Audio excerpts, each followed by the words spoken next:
brainstorming domain names. Okay, so you've started to dabble a bit in affiliate marketing and you have an idea of the type of product that you'd like to sell. You need to come up with your own domain name so you can have either a website or maybe even just a small page about what you're promoting. So how do you go about doing that? Well, I would suggest that you brainstorm, that you think about possible domain names. I want to go ahead and show you GoDaddy is the most popular domain registrar, and it is who we're going to be using for example here. So let's say that I sit down and I come up with some domain names. I would encourage you to just write them down, and then you can come here and see if they're available. So let's say that I decide that I want it to be dog training. Okay, well, first of all, that is way too general, and unfortunately probably taken about 2 seconds after the internet went online. So it's not available. However, it's actually so general they didn't even give me they did give me some things that are available. Dog travel training, my pet training online. That's actually not too bad. So you can see how GoDaddy helps you. They say, sorry, this is taken, but here are some additional suggestions. Dog company training, pet memory training. Let's try it again. Let's say dog training help. Let's see what comes up. Okay, so the .com, of course, is already taken, but again, they give you some additional ideas here. Dog training support online. Okay, but that's not too bad. My pet training assist. So again, you kind of get the ball rolling, and then GoDaddy is going to help you along the way. Now, as you start to come up with different ideas, I want to ask you to compare them against some tips that I'm going to share with you right now. You want to make sure that your domain name is relatively short and easy to remember. Keep in mind, if somebody hears your domain name, let's say that they heard it on the radio, are they going to be able to remember it to type it in, or if their friend tells them about it? That's a good thing to gauge it against. So, you want it to be short and easy to remember, not too complicated. Now, of course, dogtraining.com would have been ideal, but you know what? The really, really good domain names are taken, so you gotta be inventive, and you can't always settle for the best thing. So you gotta just do your best, to have it be relatively short and easy to remember. Does not contain numbers or hyphens. This is a big one. Sometimes you see domains written like dog-training-online.com because obviously dog training online was taken, but with the hyphens it's not. The search engines do not like hyphens. Hyphens are weird. They're hard to remember, or people won't, put them in, and then they're going to go to the wrong site.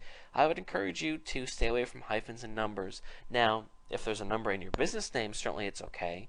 But generally speaking, I would not suggest adding numbers, like you wouldn't want your site to be dog training 33 if there's no reason for it to be 33, because that's not going to fare well for you. Preferably a .com. This is really important. .com stands for commercial, and when you go to register your domain name, you're going to find that .infos are actually a lot cheaper. However, .infos are penalized a bit in the search engines. When somebody sees your site, or the search engines see your site, they're not going to recognize you as being serious because you don't have a .com. It's unfortunate, but that is the way that it is. .nets are okay. They're not as good as .coms, but they're okay. But how many times do you see a commercial on TV for something and it's not a .com? Keep that in mind. You want to make sure it's free from trademark infringement. I wouldn't suggest having a website that was something like Facebook Secrets, because Facebook does not like their name in other people's domain names because they own the name. So keep that in mind too. Is it a good representation of your website? Sometimes, I sit down and I try to find a domain name, and when the ones that I'm looking for are taken, I start to kind of go off to the left, and I might end up with something that sounds good, but it's not a good representation of what I'm trying to sell. So that's actually bad. So just keep all those things in mind, and brainstorm and come up with a couple, and then kind of narrow it down. Sometimes you might want to ask your friends or your wife or your spouse or whatever, what do you think about this? What do you think about that? And just think about it, because it is a name for your business. It is not something that's easy to change. You set up a site with a domain and you start to promote it. You do not want to change it down the road because you're going to lose some things. So keep that in mind and take some time. I won't fret over it too much, but come up with something that's going to be good for you. In the next video series, we'll talk about what to do once you have your domain name figured out. Registering your domain name. Okay, now I want to take you through the process of registering your domain name. I am here at the popular registrar GoDaddy.com, and you saw earlier how I typed in some ideas for domain names. Let's say that I decide that I want to purchase my dog training help. Okay, I'm not saying it's the greatest domain name, just using it as an example. I'm going to go ahead and check it. I'm going to here add and proceed to checkout. Now here is the most important thing you should know about buying a domain name. They're going to try to upsell you about a bazillion extra services. Now you don't have to take them. When I said that a domain name is $9, $10, $11, I meant it. However, they are going to try everything they can to get you to buy more. You do not need it. So I want you to follow along with me as I go about things. First, I'm going to go ahead. I already have a GoDaddy account, so I'm going to go ahead and sign into it. But if you don't have one, you can just go ahead and fill in your information here. In fact, I'm just going to make up information. I'm going to pause and do that. Okay, and if you're at a different registrar, of course the screen's going to look a little different, but the gist is going to be the same. We can see here that from the get-go, they want me to register the domain for 2 years. I'm going to suggest, especially just starting out, you don't need 2 years. 1 year is fine. So go ahead and change it to 1 year. Sometimes I've even seen them have it be at 5 years by default. So make sure that you check this stuff. It stinks that they're going to be a little deceptive like this, but that's how they are. Mike Jones, that's the name that I made up, for this video. So, okay, domains in this order. You can hit this just to see. There it is, my dog training help. Contact information, which is what I filled out in the last step. Okay, do you want your domain to be certified? I would not worry about that. Uncertified. Add hosting to your domain. Okay, in a later video series, we're going to talk about hosting. If you want, you can have your hosting through GoDaddy too. It is going to make things easier to have the hosting and the domain under the same roof. However, you're not necessarily going to get the best pricing. So it would keep that in mind.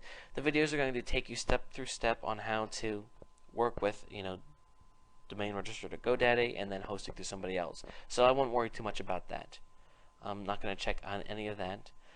They ask if you want private registration, meaning that by general, whenever you register a domain name, anybody can go and see who the domain name is registered to, kind of like a car or a house. If you want to, you can have your domain registration be private, meaning nobody can see it. You can do that if you want. Of course, it costs money. Surprise, surprise. But I don't think it's necessary, unless you have something to hide. And if you're creating a business for yourself online, it's not always the best idea to hide something. So there's additional things here. Again, you don't need any of it. This extra stuff here. I just go ahead and I say, no thanks, I'm ready to check out. Please stop trying to sell me stuff, because if you don't, they're going to try to sell you even more stuff. Okay, now, review the shopping cart. Here we are. Actually, somehow I got 2 in there. Oh, sorry, just 1. They're trying to trick me again, because you're saying, hey, you know what? You're getting the .com. Why don't you get the .org and the .net too? So if you have a business, absolutely, I would go ahead and I would register the .org and the .net and even the .info, because you don't want your competitor registering the .net. But if you're just starting out and you're creating a site, to promote a dog training offer, I would not worry about it. Even if they're going to give you a discount, it's not really a deal, trust me. Okay, so there it is. This is just going to cost me a little under $11. And then I can pay with my credit card. I can also pay with PayPal, which is pretty cool. That's how I do it. And then you can also, you just need to agree to the terms of service. And then you hit continue with checkout, and then you pay for it, and that's it. It's yours. Now, by default, after you purchase it, your domain is going to be, it's called parked at GoDaddy, because you see your domain is the way people find you. When people come to your domain name, your domain needs to send them then to your website, so the two need to be hooked together. So after we get our hosting set up, we're going to come back and I'm going to show you how to get your domain name hooked to your hosting. So as of right now, we're just purchasing it, and in the meantime, your domain is going to be parked at wherever you registered it. So if somebody goes to your domain name, it's just going to say this domain is parked at GoDaddy, blah blah blah. So that is how you go about and you purchase it. You want to, of course, keep your login information so you can access your account later, which you will need to do once you get your hosting set up. So that's it. That's how you go ahead and get a domain name, and I'll see you in the next video. Tool number 3, setting up a hosting account. Okay, so hopefully you now have a domain name and you are looking to create a website. You need somewhere to put the website. So think of it kind of like you have a house, but you need somewhere to build it. When you build your house, you need somewhere for it to sit on. You need some land. Well, your hosting account is your land, because even though you may already have your website that you created on your computer, you need to upload it to a hosting account for it to be live on the internet. So that's what a hosting account is, and that's, of course, is why you need one. Now, don't worry, hosting is relatively cheap. It can cost you just a couple dollars a month. So we're going to take you through, of course, how to find a hosting account that's going to work for you, and then I'm going to show you the most common things that you need to know with your hosting account. Mainly, how to set up your domain name so it's linked to your hosting account, and then also how to kind of find your way around the back end of things. So we'll go ahead and get started with the next series of videos.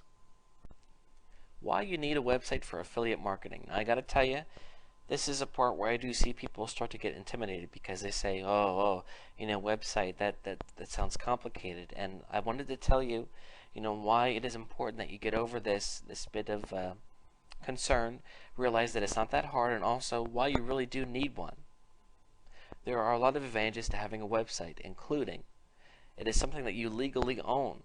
It is possible to go out and sign up for a Facebook account and do everything through that, meaning that you don't have to have a website. You can just get an affiliate link and start promoting your product that way. But the problem is you don't actually own it. Facebook could boot you to the curb, or Facebook dries up and it's not that popular anymore. I don't think it's going to happen, but you never know. But it's not something that you actually legally own. So a website, is. So it's kind of like having a store, which is a good thing to have, because it's actually something that is yours. It's an asset. It gives you more control over your marketing efforts. Of course, if you're just promoting things through an affiliate link, you don't have an opportunity to pre-sell your customer. Pre-selling is very important. For example, let's say that I am looking. Let's going back to this example here.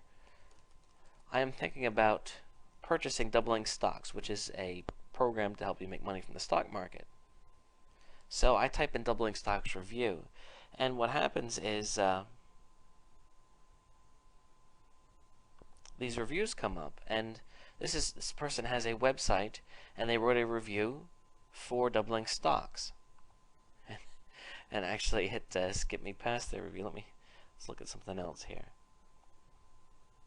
This person here wrote a review for Doubling Stocks. So I'm thinking about buying it, but I come to this site, and then certainly, I read this information, and it compels me to purchase it. So what happens is, I came to the website already thinking about purchasing it, but the website turned the tide. It convinced me that I do need to purchase it, and then of course I go and purchase it. So having a website, gives you that ability to pre-sell someone. It gives you the ability basically to do whatever you want. It allows you to gain a footing in the search engines. If you are just promoting your affiliate link, then of course you're going to get sales, but you're not going to get any search engine results. If you have a website, you can promote your website, and then of course you'll get sales through your website. But what will happen is, it's more work in the beginning, because you have to go out and tell everybody about your website. But ideally, over time, you'll start to rank for terms in the search engines, and then you're going to get traffic that way. And then before you know it, you're making money without doing much effort, which is really, really nice. It allows you to pre-sell affiliate products, which I already mentioned. It also gives you an asset to your business, which I also already mentioned, but I think you get the gist here. Having a website is really, really important, and I strongly encourage you to go ahead and do that. It really is not that hard, as you will see in the next series of videos.